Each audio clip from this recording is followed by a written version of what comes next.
What's up, guys? Welcome back to another episode. And I have to give a quick apology for being late again. Sorry about that.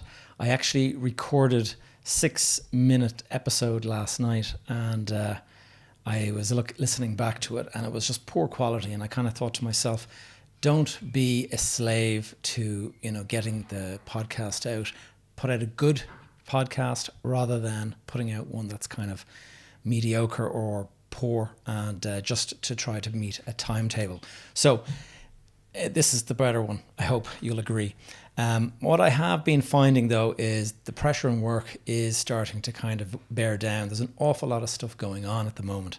And case in point, yesterday, which is a positive sign, yesterday I had 2 large tenants both looking at coming into one of our buildings.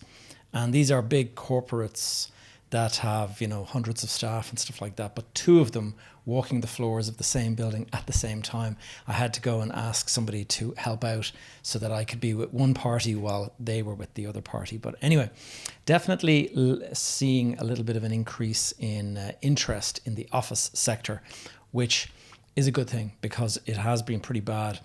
And if you look at the way interest rates are going at the moment, it would seem like, and I mean, obviously, I'm no economist, but to my mind, it looks like the rates have stopped rising, but we are still waiting to find out how long the current rates are going to be held at. And so that's going to be the waiting game that we're in now. So the kind of the market sentiment is out there that rates have stopped rising, but is it going to be, a long couple of months, a year of these kind of higher rates, or are things going to come back down to the level they were? It's interesting how things evolve over time. I can remember having a conversation with somebody, I guess probably 2 or 3 years ago, and they were of the view, they were saying, isn't it amazing what the environment that we've come from? He says, I can't see us ever going back to high interest rates.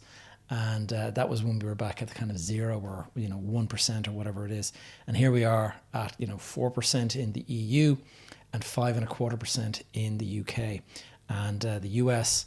They're all saying that the Fed blinked the other night when they said that they have stopped with their tightening and that they'll be starting to ease next. But the big question is, when will that?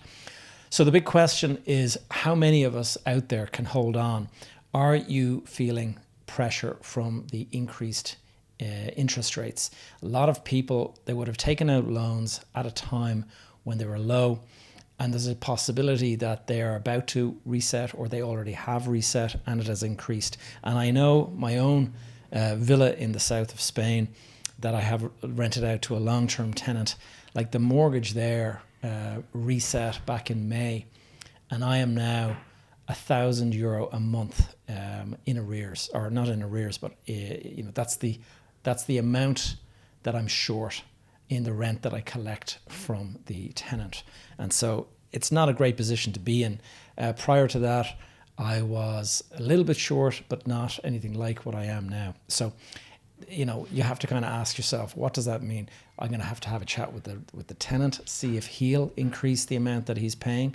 But I know there's going to be resistance to that, because he's not just looking at an increase in rent. If I was to ask him for an increase, he is also looking at an increase in all of his fuel costs, electrical costs, food costs, all of that kind of stuff. So we shall see what happens. Now, I've called this episode The Power of Your Network because I want to talk about the meetup, the in-person event that I hosted on Saturday. And that was part of my mastermind that I have. And what we do with the mastermind, we meet every week virtually, but 3 times a year we actually sit down in a room. I book a hotel room out by the airport, and we gather. And so people from all over the country came to see, and it was a good sized room. We had 16 people from up and down the country, all drove down, spent the whole day with myself. We had 2 guest speakers, and it was a great day. And I'm going to talk about some of the learnings that we got from the day. I'll introduce the 2 speakers we had. We had a chap. Andrew is a private investor specializing in HMO. And Andrew gave a great talk on just his strategy and how he goes about. And I'll open up and discuss that in a little bit. We also had Joe Doyle. Now, a lot of you will probably be familiar with Joe Doyle because, first of all, he was on this podcast back, I guess, about 2 years ago. It was episode 54, if I remember correctly. But Joe is very prominent on social media. He goes by the handle Joe Doyle Entrepreneur, and he is a property investor and a business mentor, and he specializes in helping tradesmen to earn, I think, £500 pure profit a day, clear profit a day. And he's built a good business around that. He's very prominent on social media and stuff like that. And what was really interesting, just like right off the bat, what I want to talk about is I had two speakers, both specialists, both doing very well in the property sector. And what was really interesting is both of them left school at the age of 14 and went on to become apprentices in the trades. And so in Andrew's case, he was an apprentice electrician. He's obviously fully qualified now. And in Joe's case, he followed his dad's footsteps into being a bricklayer. And so he qualified as a bricklayer, but obviously today those guys are both doing their own thing. They're doing what they want to do, which is invest in property and stuff. But what stood out for me is the amount of people that will use the lack of education as a reason that they can't do stuff. And I heard a really interesting sort of analogy of this recently. One of the people that I follow, Daniel Priestley, who was also on this podcast a while back, Daniel was explaining how he was speaking with a friend of his who is, I think, a doctor, and the doctor had an idea for an app, and the app was going to streamline some aspect, some problem in the health sector. And Daniel heard his friend talking. It was at a dinner party, and his friend was saying, yes, I got this idea. And Daniel was encouraging him, you should go ahead. You should do this. It sounds like a great idea. And he goes, yeah. And he says, I'm going to have to go and, figure out what to do and this and that. And Daniel was saying, look, it's not complicated. Really just go out there and start creating the app and then seek feedback from the people that are buying it. And that's essentially how it does it. So a few weeks later, I think it was like after Christmas of last year or whatever, he met with his friend again. And I don't know whether they were at another dinner party or whatever, but his friend was explaining, he said, oh, how's it going with your new business? He goes, well, I've signed up to do an MBA, a 2-year MBA costing him $25,000 a year. And just Daniel was kind of like, interesting. And it's that kind of feeling that people have that they don't have enough experience to get started. And what they miss is education. And so what they do is they use the need for education as a reason to procrastinate and to delay the decision.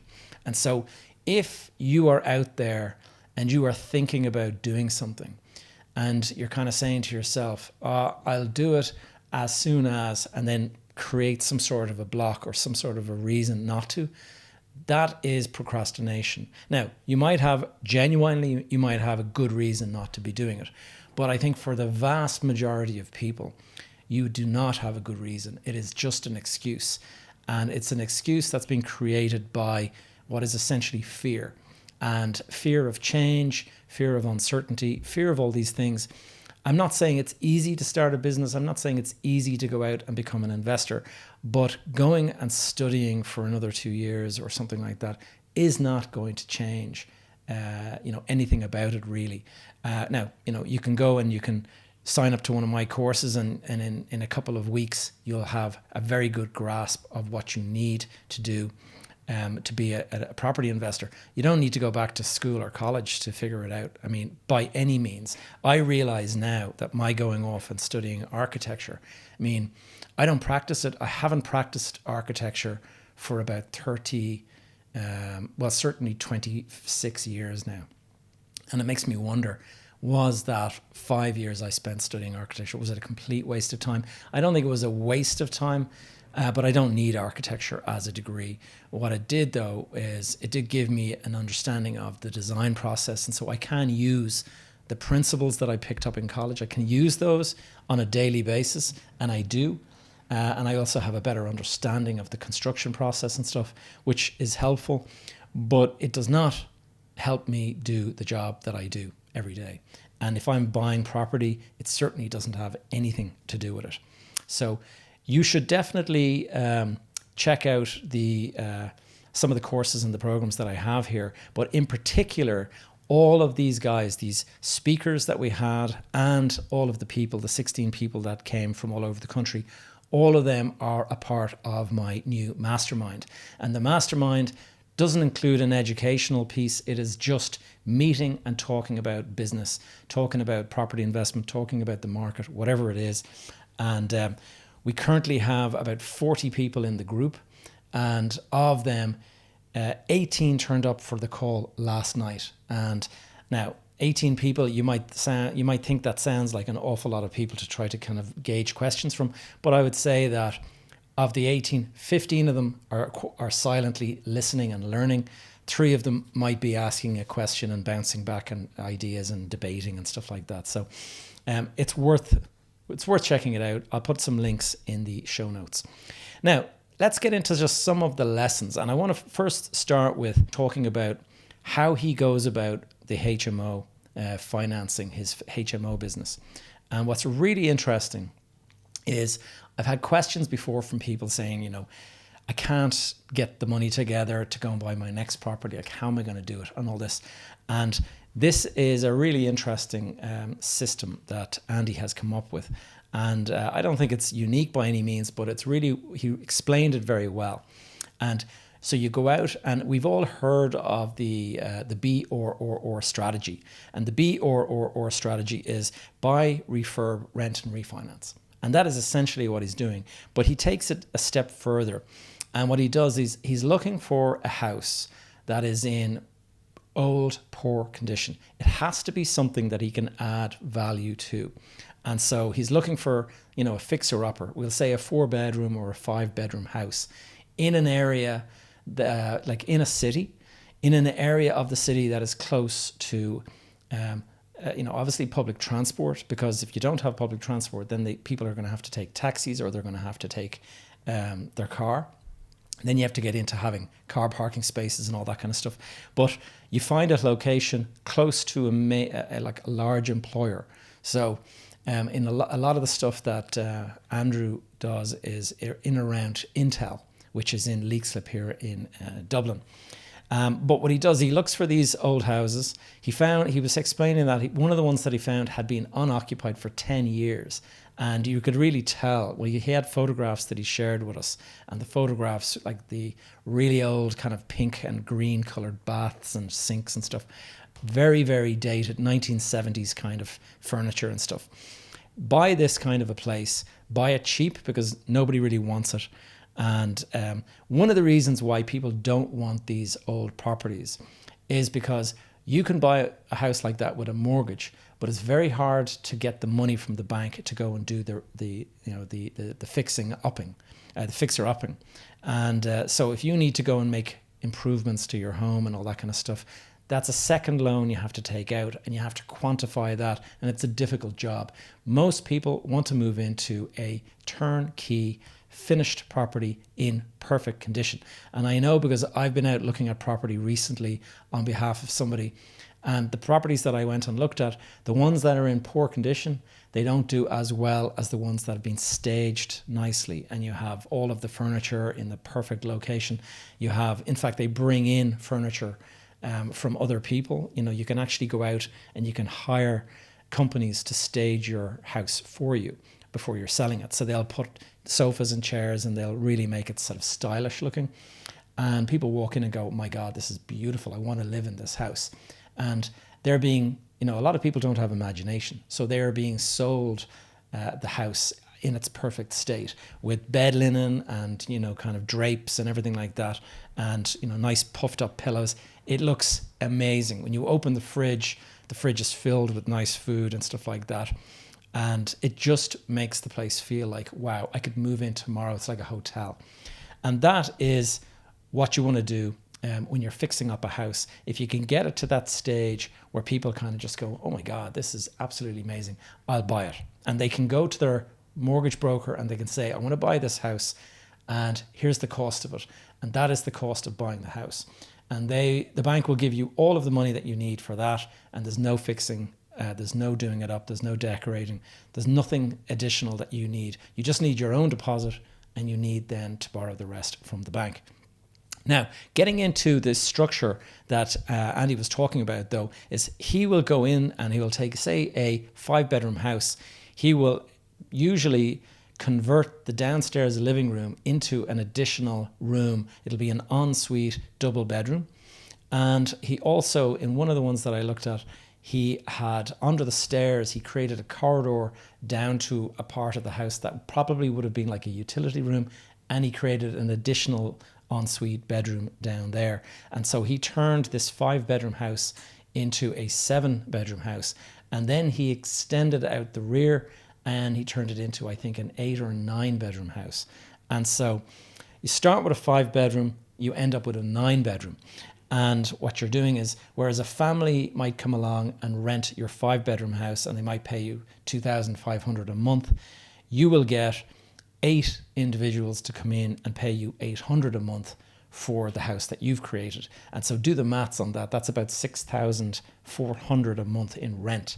So you're getting a couple of thousand a month more than you would have if you just left it as a single let. And one of the big things, though, the real thing that got everyone sort of excited was the fact that the deposit that he puts into the property and the money he spends on refurbishing the property, he almost always does enough homework on how he can get the value of that property up so that when he refinances it, that the 70% he gets from the bank, that will include all of his original deposit back and all of his refurbishments costs back. And so the 30% he's leaving in is the 30% of additional value he created.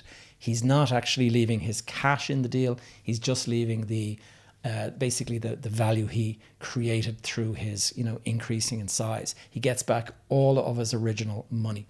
And that is really, really important because everyone has a shortage of money. If you can get your money back, then you can just go rinse and repeat, do the exact same thing again. And if you can get $6,400 a month per house, you're probably paying $2,000 a month in mortgage payments. And so whereas the house rented out to a family will get $2,500, you've barely enough to kind of make ends meet. In this case, he's throwing off $3,000 or $4,000 of profit a month. And so it's just a great system. And there's a lot of work to be done to make sure that you get that increase in value, though. And this was something that I'm introducing into my course, the foundations course that I have, because it's so critical. You have got to be able to provide evidence of values of a similar property or of a similar size property so that you can back up the revaluation to a higher level. Because the banks, they will not give you that increase unless they can get a valuer to stand over it. And so it's very important that the valuer has the information he needs to be able to stand over it. And so it's funny, when I'm actually calling this system is not B or. I'm calling it B or. And that is buy, refurb, rent, refinance, recover, as in recover your capital, and recycle it back into the next deal, and then just keep going. And so you can actually do this, 2 or 3 times a year if you create the system, and the system just starts to become kind of an engine. You've got tradespeople that you work with. They know that you're giving them work on a regular basis, so they put you at the top of the list so you can turn jobs around quicker. All of this stuff was really, really helpful to hear from Andy. And so the next meeting, by the way, if you're interested in coming along to one of these meetups. They're only for mastermind members, by the way, but I might open up the next one to a small number of outside members and or just listeners, but you'll have to pay to get into the event. And anyway, the next thing I want to talk about, so what date? I think it's February the 3rd, so the first Saturday of February in 2024. That's when the next one is being held.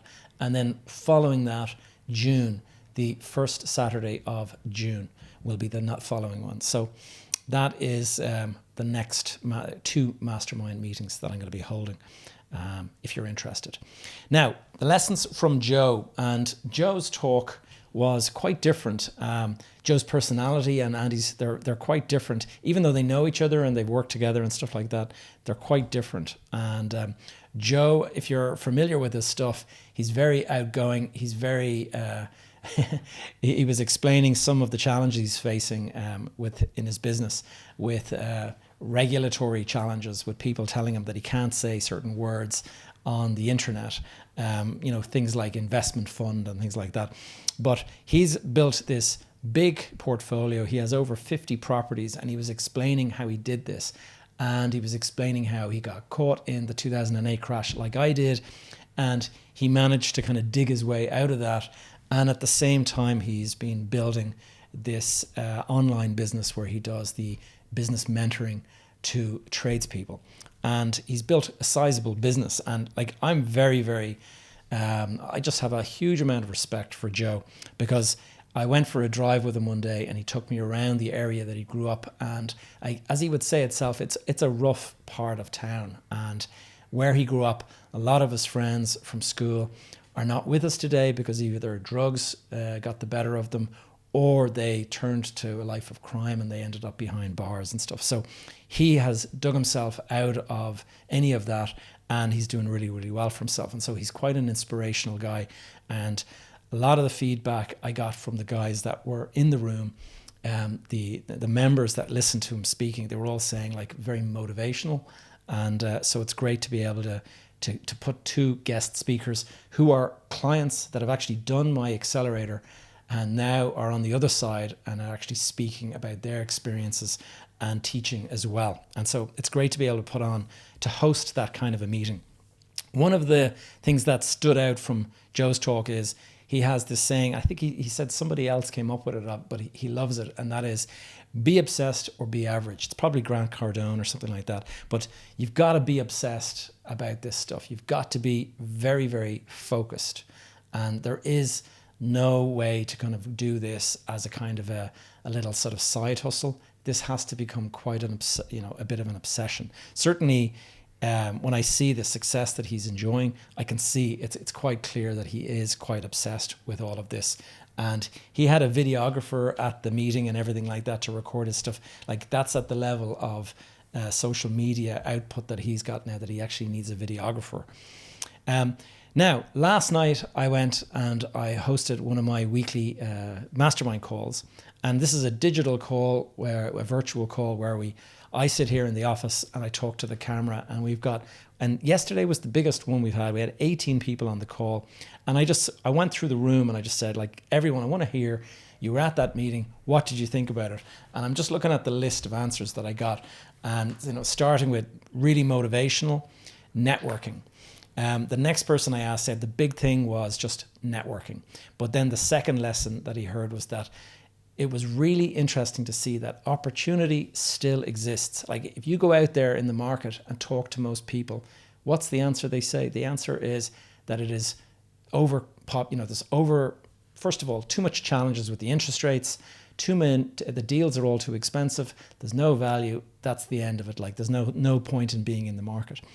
Not the case at all. This was the impression that he got from listening to both of the speakers, was that there are plenty of opportunities. You've got to ferret them out. That's the difference.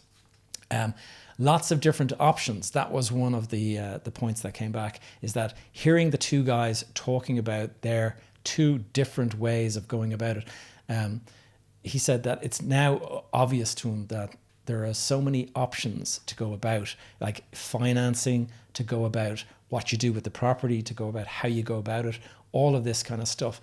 Really eye-opening, the different as I've said before, usually resources are not your issue. Your issue is a lack of resourcefulness, and it's about going out there and figuring it out. Maximizing value, how to do that. That was the feedback. An abundance mindset. That came back from one of them, is that just the group that we've created now, all of these people, they're very open. They like to share. They like to help others. They're not keeping their cards close to their chest and thinking, this is my deal. This is my way of doing it. The next person said networking. The next person said networking. And he also was talking about his pension, the fact that there was lots of different opportunities. And it's really, really interesting to hear this. And because I've been saying all along, and I think somebody, who was it that coined the phrase, your net worth is your net work, or vice versa. Your network is your net worth. If you have got a load of people that you can share ideas with, bounce ideas off and stuff, and if they're open-minded, if they're problem solvers as opposed to problem creators, or people that are just obsessed with seeing obstacles, seeing the problem, that's the thing. This really, really opens your eyes. And so that is pretty much the message for today, is that your network is super, super important. And if you want to be a part of a really good growing network, have a look at my mastermind. I'm going to put links down below. If you can join, you can click on a few buttons and you can actually be straight away a member of the mastermind. You'll be on next week's call. You'll also be invited for free to the next couple of events that we're holding. And so that's all from me, guys. I hope you found this one useful, and I shall see you again next week. And once again, sorry for being late.